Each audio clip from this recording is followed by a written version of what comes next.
Welcome back on Gaming, this is Devin, and congratulations to all the Steam HellDivers 2 players out there by letting Sony know that you did not want to be forced into making a PSN account just to play HellDivers 2.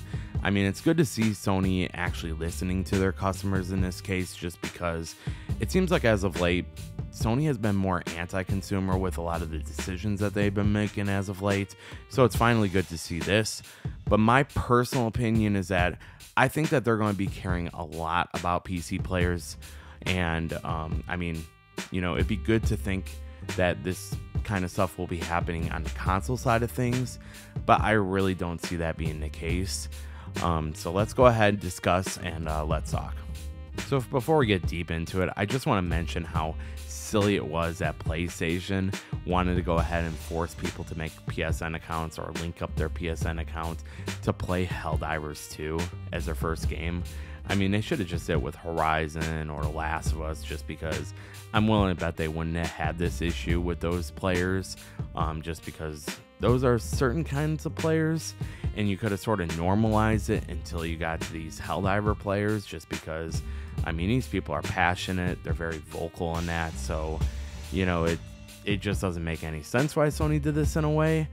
But with the whole PC here, is that it's great that, you know, Sony is listening to their customers, but it's not really surprising that they did this, that they reverted on the PSN creation thing, just because they don't really want to rock the boat with these PC people, just because Sony knows that the future is PC, that console gaming is in trouble, so it makes a lot of sense for them to go ahead and do this.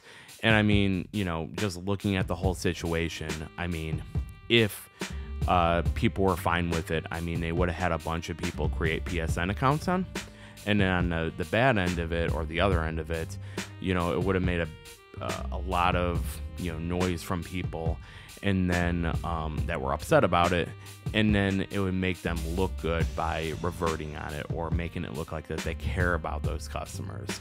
So in a way, it was sort of a win-win for them in this situation.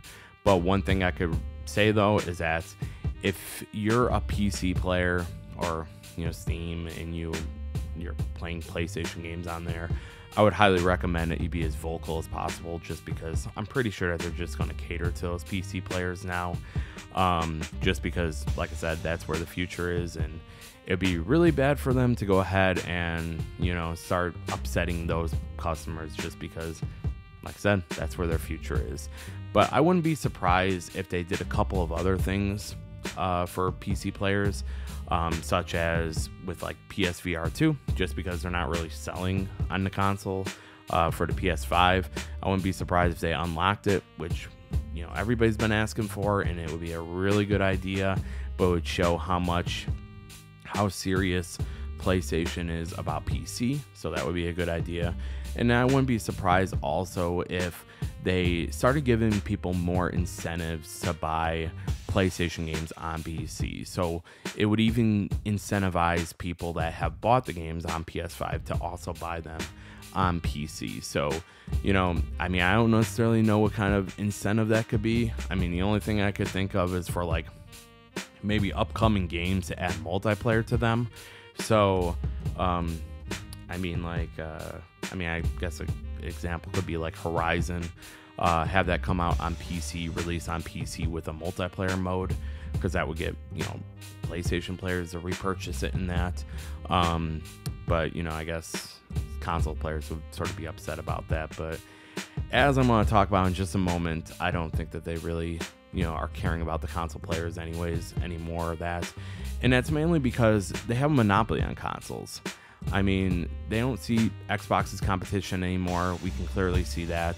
And I mean, even though there's been some information that internally, you know, their console sales aren't selling as much as they wanted them to. So, you know, that further shows that, you know, they want to go ahead and look at more PC wise or get out of consoles in that. But it's also interesting that at this time, when the whole HellDivers 2 situation is happening, also the whole Stellar Blade situation is happening too, with the whole censorship in that.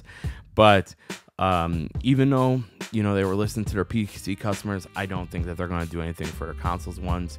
They won't even acknowledge this situation just because, I mean, with the history or, you know, what they've been doing lately with PlayStation 5, they haven't really done anything to show that they're going to change anything. I mean, the last thing that they did was Horizon, when Horizon 2 was coming out. They said that it'd be a free upgrade or, you know, to PS5 if you bought it on PS4. And then after a while, they said it was like going to be like a $10 upgrade or something like that. And then people were upset, and then they reverted back to free. But basically, in that situation, PlayStation sort of lied about that whole situation. So I can see why they reverted on that one.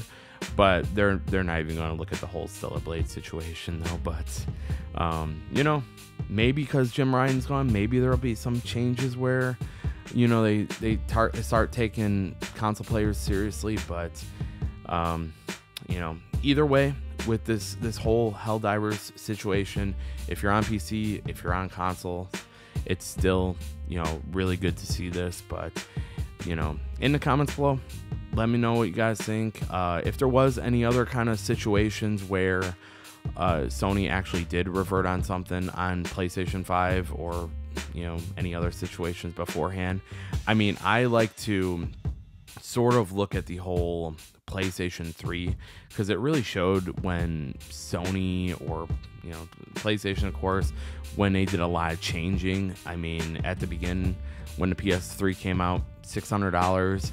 And then after a while, when they weren't selling consoles, then they were like, all right, hey guys, come back here, because, you know, Xbox 360 was doing a great job, and, you know, they were very competitive at that time.